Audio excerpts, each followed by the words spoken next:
Guys, how we doing? Questions? Nope. With at least some level of concern about UCLA starting quarterback, obviously, I'm sure you saw he didn't practice to start the week. How are you guys handling that and preparing for the weekend? What do you mean some level of concern? He didn't practice to start the week, so are you practicing for two quarterbacks this week, or are you preparing as if he's going to be ready to go? Yeah, we're controlling the things that we can control. From what I have seen and heard, they're planning on playing him if he's available to play. All we can do is prepare off of what we've seen on tape. We haven't seen the other kid. We went back and watched his high school tape, but there's not a whole lot we can do but just prepare for what we see on film. And then obviously this guy supposedly is more of an athlete, so we get that, but we can't chase ghosts. We gotta prepare for what we have seen. James, from the questions we have to ask, we didn't see Nick at practice today. Is there anything that is going on there that might impact his availability? No, not at this stage. Is there anything further you can tell us? No. Which I think for 11 years I haven't told you guys anything. You understand we have to ask. I get it. I'd love to talk about that at some point. Yeah. Why you have to ask if I'm not going to answer. You're wasting a question in my mind, but that's your job. I don't understand it. I'd like to understand it better sometime. James, continuing with the running backs, what have you seen from Quentin Martin since the preseason? We saw him get in at Penn State. How's he been so far? Yeah, Quentin and Corey are doing really well. Both talented guys. They're different than Nick and Katron. Maybe at some point they'll get to that size. I mean, Nick and Katron are both big, strong, powerful backs. They're not that at this stage, but they're still freshmen. But they do a really good job of making you miss. They're both really good receivers out of the backfield. So, they've done some really good things, and they've learned to pick things up so far well. So I think both of those guys, specifically Quentin, is preparing, ready to play. But we'll just see how this thing plays out. I mean, the challenge is, Cam was our number 3, right? So what you don't want to do is you got two guys that could possibly redshirt. If you're going to use one of those guys as your number 3, you want to make sure that they get enough reps, that it makes it worthwhile. And as you guys know, we want to make sure that both Katron and Nick get enough touches. And there's just not enough touches to go around if you're going to make sure that those two guys get enough, let alone all the other guys on the team. That's one of the questions that you guys thankfully haven't really given me a whole lot this year, is why are these guys not touching the ball enough? They are. We start getting more touches for other guys, then that's going to impact our running backs too. So it's a balance of all this all the time. James, this week we had conversations with Nick yesterday and then today with Drew. They both mentioned that they're having more fun this year. Obviously, the wins help with that, but are you picking that up from the offensive side of the ball, that guys are there's a little more joy involved with the day-to-day process this season? Well, a couple things I would say. I'd say, first of all, I think, to be honest with you, it probably shouldn't be this way, but they're getting a lot more external praise, which I wish didn't affect them. I'd like them to tune all that stuff out, but it has an effect. That's the reality of it. But I also think Andy has just got a fun personality. And I also think Andy is relationship-based leader, which is something that we believe in here. And he's done a really good job of that and explaining the why.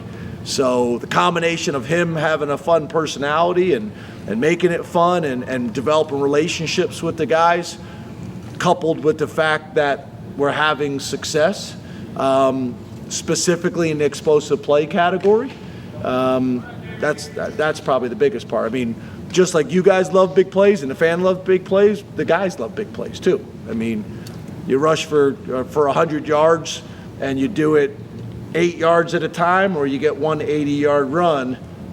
Everybody loves the 80-yard run. James, you mentioned that fun personality. How do you see that play out during the week? Like, what exactly is he doing that that puts those guys in those kind of moods? Yeah, I just think, there's a time to work and there's a time to have fun. And I think the one of the most important traits that we can all learn is how can you have fun while doing hard stuff? And you're going to do hard stuff the rest of your life, so you might as well find a way to enjoy it while you're doing it. And I think Andy does a good job of that with the staff as well as with the players. As you guys know, we're in here a lot of hours. So what you don't want is you don't want those hours to be like grueling hours mentally, emotionally, and physically. They're already physically and mentally challenging. They don't need to be emotionally as well. But there's always that fine line, right? If you're messing around and laughing and playful too much, then that's not what you need either. So that comes with time and experience, and that's kind of where the art and the science, the balance of those things. James, we saw Cooper Cousins play a decent amount against Illinois, and I think both left and right guard against a pretty tough defensive line. How would you evaluate his performance? Cooper? Yeah. Cooper's been doing great, really, since he stepped on campus. There's been a lot of talk about Cooper and a buzz. He's done it in practice. He's done it against our defense. He's done it in games. It's kind of unusual for a true freshman, but he's pretty far along, and I'd like to get him more work. But so far so good, and hopefully that will continue to grow as the season goes on. But we've been very, very pleased with him really since he stepped on campus. James, we're seeing the defense take another step. Obviously, the lack of yards, especially in that second half, giving up the sacks, tackles for loss, things of that nature. What are you seeing that's maybe a little bit different or improved, and how do you build on that with UCLA? Yeah, I think it's really just I think everybody has kind of been settled into their roles, and I also think we've gotten more settled with the technology. I think the technology the first couple of weeks was challenging in terms of figuring out the best way for Penn State to use it. And we just got to a point where now the technology has been a positive, it's been a benefit, and it's not cumbersome, which I would say was probably that the first couple of weeks. And I think that's as much as anything. The players feel that from the coaches. The coaches are comfortable and confident. The players are comfortable and confident. And I think that we're back to calling the defense the way I think Tom would like to call it, which, hold your calls until you have as much information as possible, whether that's personnel or whether that's formation or whatever it may be. And obviously, depending on a huddle team or a tempo team, if a tempo team's at the line of scrimmage, you can a lot of times see the formation. If you're a huddle team, it's harder to do that. So all these different things based on who we're playing and how they operate kind of impacts how we call defense. But I just think we're kind of getting back into the rhythm of it. And you also got to remember, Tom hadn't done it, for a number of years. Although it was his defense at Indiana, he hadn't done it for a couple of years in terms of the actual living the job every day. So I think that plays a part in it as well. James, you talked about not chasing ghosts on offense. Defensively, it seems like UCLA does a lot of things, a lot of fronts. Offense and defense. Yeah. How do you dial in on what to prepare for and how to attack something that can be so diverse as you choose it to be? Yeah, I think it's getting to a point as coaches and players to understand you're not going to cover it all.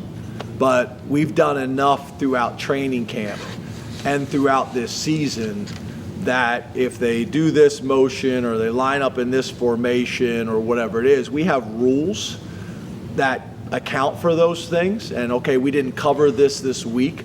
There's a chance something's going to show up in this game that we haven't covered. You can't cover it all. It's just impossible to do. So just follow your rules.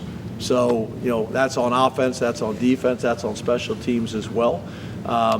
And you'd prefer to be able to handle it when it happens, but then again, you still have the opportunity to get on the iPad and make some corrections throughout the game too.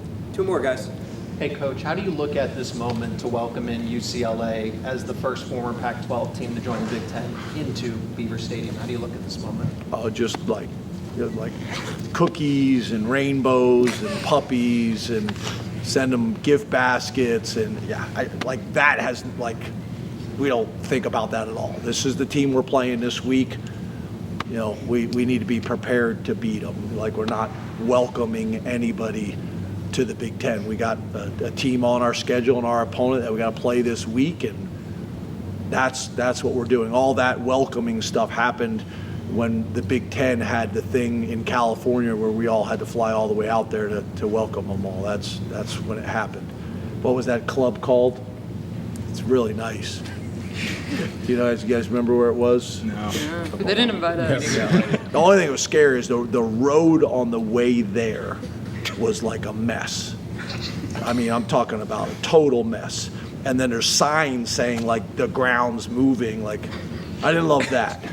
But besides that, the welcoming stuff happened this summer, and now it's an opponent on our schedule, no different than any other opponent we played this year. James, you've talked about the challenges of modern college football, keeping a roster intact, re-recruiting your players. So to get to year 3 with Katron and Nick, being productive together, being a tandem like this, would you qualify that as unique in modern college football? And even if it's not, how have you witnessed these guys kind of work through some of that modern college football challenges together and remain in place as a tandem? Yeah, I don't think so, because again, like literally from the beginning, as you guys know, we have recruited a number of classes where we've signed 2 running backs and 2 tight ends, and specifically at that position, we're selling it on, you don't want to be the back that in your college experience you carried it 800 times and people are concerned about how much wear and tear you have on you and what do you have left. I think sometimes it creates a management during games where they want more touches, but I think in the big picture, out of the emotion of a game, I think both of them would sign up for it again, and obviously we would. But it's something that I believe in, that Jaywan believes in, that I think our running backs believe in. We're going to keep those guys as fresh and as healthy as we possibly can. And that's not a concern when people draft our guys, that they're concerned about how much tread's left on the tire. So I think there's just total buy-in to that. And we talk about that during the recruiting process. And I think there's times maybe as freshmen where either they don't understand it or sometimes the parents don't understand it. But I think after some time and some seasoning and